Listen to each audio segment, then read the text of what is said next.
Most beginner violinists think that their problem is not practicing enough. But after teaching hundreds of students over the past 12 years, I've learned that's not always necessarily true.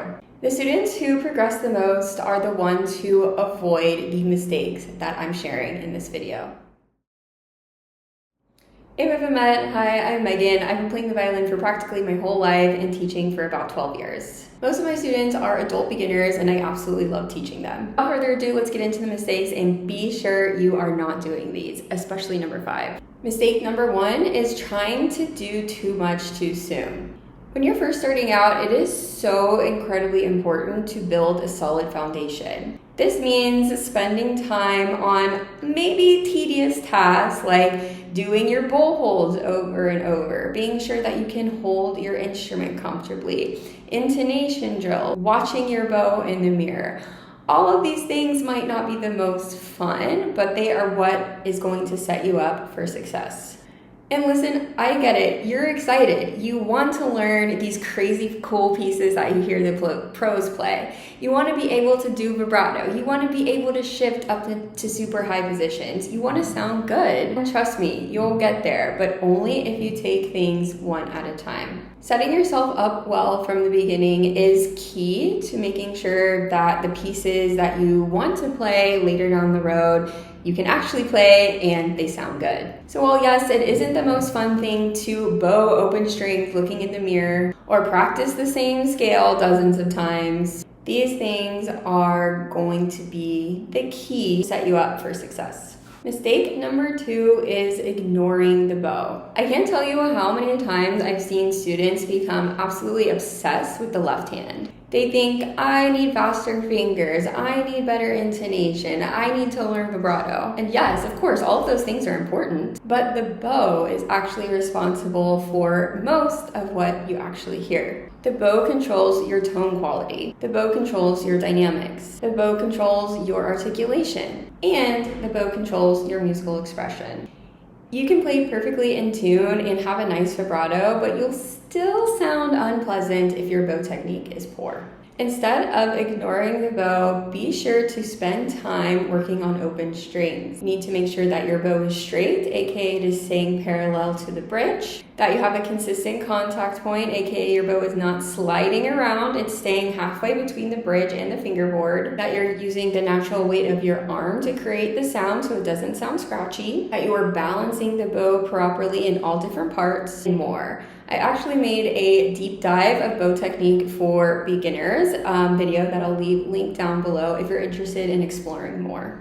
Mistake number 3 is practicing incorrectly. I can't tell you how many times I've had students come to me saying, I'm practicing every day, I'm practicing 30 minutes, I'm practicing an hour, but I'm not seeing progress. If that's the case, we really need to break down and analyze your practice routine. Practice sessions should be split up into 3 parts.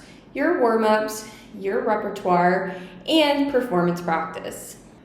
Your warm-up routine is going to vary as you get more advanced and just as you find out different areas that you want to improve at any given time. But a good warm-up routine should consist of right hand exercises, so bow exercises, left hand exercises, open strings, and scales. When you're practicing your repertoire, you do not always want to start at the beginning because what happens if you do that? The beginning is going to sound really great, and then as you keep playing, it's going to go downhill.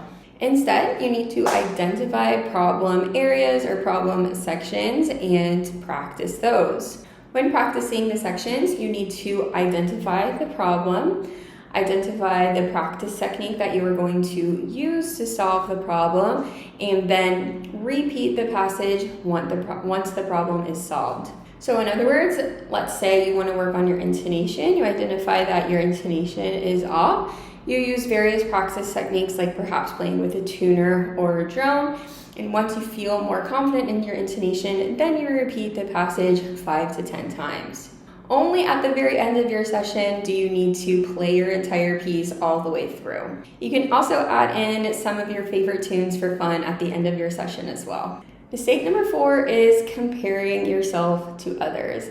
Now I know this is definitely something that I have been guilty of, and it has squash so many more opportunities than I would like to admit. And also, I think that social media has really made this problem worse than ever. You open YouTube or Instagram and immediately you see somebody playing like flawlessly, and you compare yourself to them and you end up feeling discouraged. What we have to remember is that social media is a highlight reel. Nobody's going to post a video of themselves struggling. Nobody's going to post a video of themselves messing up, and you should not compare your day 5 to somebody's year 5. One comparison that is okay and maybe even helpful is comparing you to you.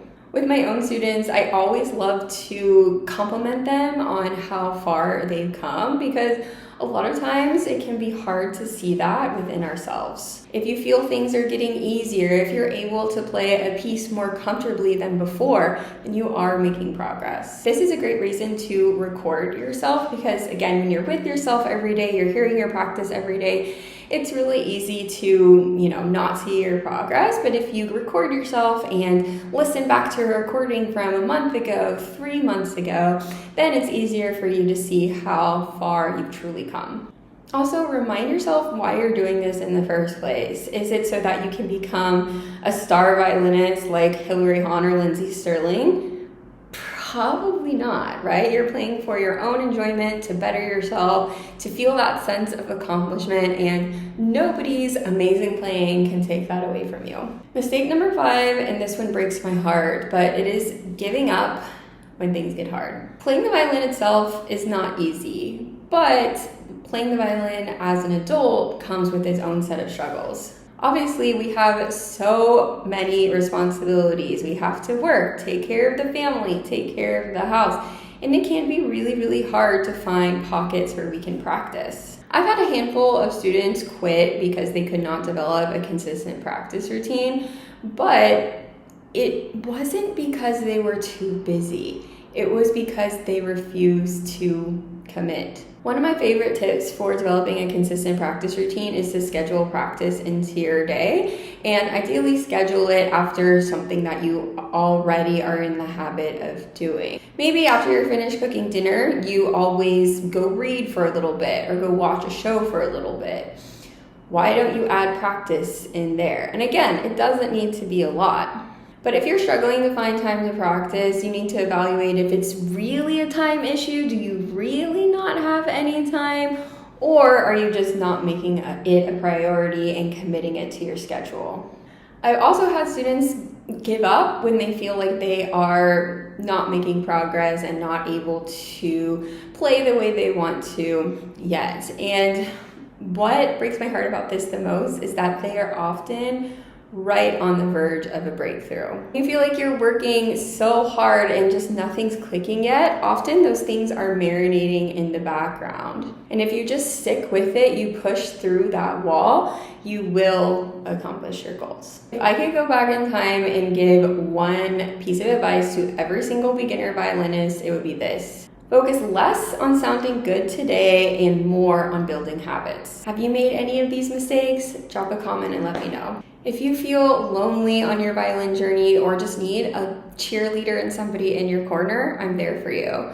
Join my free community to connect with me and other adult learners just like you. Plus, I post weekly tips and tricks and have a couple of free courses in there as well, including a free beginner's course and a free vibrato course. Thank you so much for watching, and please make sure you subscribe before you go.